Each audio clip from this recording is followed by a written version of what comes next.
এক কন্যাদায়গ্রস্ত পিতার সাথে আজ আলাপ হলো। হ্যাঁ, মেয়ের বাবা বলেই কন্যা দায়গ্রস্ত কথাটি একাধিকবার আজও শুনতে হয় আমাদের সমাজে।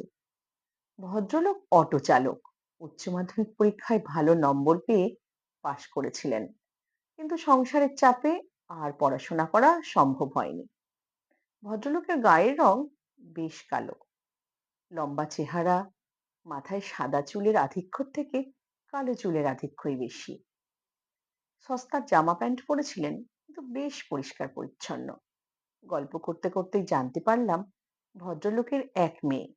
মেয়ে বিএড কমপ্লিট করে চাকরির পরীক্ষায় বসেছে।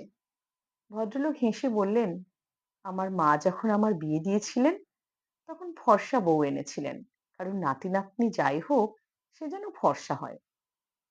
কিন্তু আমার মায়ের সেই ইচ্ছেতে জল ঢেলে আমার কন্যা আমার গায়ের রং পেল।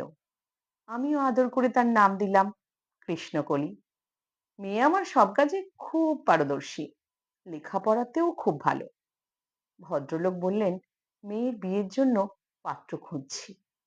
গায়ের রং কালো বলে তেমন মনের মতো পাত্র পাচ্ছি না।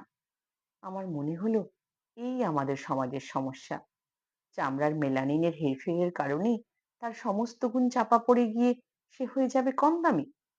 সহানুভূতির গলায় বললাম, চিন্তা করবেন না, আপনার মেয়ের এত গুণ, ওর খুব ভালো বিয়ে হবে। 2 মিনিট কথা বলার পরে অবশ্য বুঝলাম উনি কারো সহানুভূতি চান না। একটু হেসে বললেন, আসলে ওর একটা খুব ভালো সম্বন্ধ এসেছিল, বিয়ে ফাইনাল হয়ে গিয়েছিল। পাত্র সরকারি চাকরি করে, ফ্যামিলি ওদের খুব ভালো। কিন্তু আমি ভেঙে দিলাম বিয়েটা। আমি অপ্রস্তুত হয়ে বললাম, মানে মানে কেন ভেঙে দিলেন? অনেক পণ চেয়েছিল নাকি? ভদ্রলোক ঘাড় নেড়ে বললেন, না না, এক পয়সাও নিত না। আমি বিস্মিত হয়ে বললাম, তাহলে? ভদ্রলোক আমাকে চূড়ান্ত চমকে দিয়ে বললেন, আমার মেয়ে প্রতি মুহূর্তে অপমানিত হচ্ছিল। আমি কিছুই না বুঝে বললাম, বুঝতে পারছি না দাদা। ভদ্রলোক আক্ষেপের গলায় বললেন,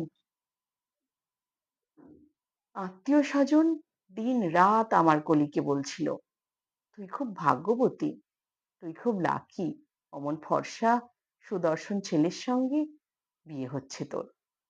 ছেলের বাড়ির লোকরাও আত্মীয়রাও নাকি বলছে, তুমি খুব লাকি কৃষ্ণকলি, নালে তোমার অমন গায়ের রং, অমন ছেলে পাওয়া খুব দুষ্কর। মেয়ে সেদিন প্রায় কাঁদো কাঁদো হয়ে এসে আমার কাছে বলল, বাবা, আমি এতটাও ভাগ্যবতী হতে চাই না।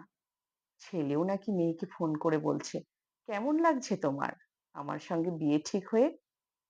নিজেকে নিশ্চয়ই খুব লাকি মনে হচ্ছে। এসব কথা শুনে আমি ভেবে দেখলাম, আমার মেয়ে তার কপালের ভার নিজেই বইতে পারবে। এতটা ভাগ্যবতী হতে হবে না তাকে লোকের দয়ায়। আমি বাড়ির সকলের অমতে গিয়ে বিয়েটা ভেঙে দিলাম। যাদের মনে হবে বিয়ে করে আমার মেয়েকে ভাগ্য ফিরিয়ে দিচ্ছে না, তাদের সঙ্গেই আমার মেয়ের বিয়ে দেব। ভাগ্যবতী শব্দের ভার বহন করার দরকার নেই। যদি চাকরি পায় ভালো, না হলে একটা অটো কিনে দেব, ও চালাবে। নিজের ভাগ্য নিজেই তৈরি করে নেবে, কারো দয়া লাগবে না। আমি অভিভূত হয়ে দেখছিলাম ভদ্রলোককে। শুনলাম, বিয়েটা ভেঙে দেবার পরে আপনার মেয়ের কি বক্তব্য? ও আমার কানে কানে বলেছে, আমার বাবা বেস্ট। ভদ্রলোক বললেন, আরে ওর গায়ের রং আমার মতো, আর আমার মতো ভাবনাও হবে না। লোকে আমাকে বলছে কন্যা দায়গ্রস্ত বাবা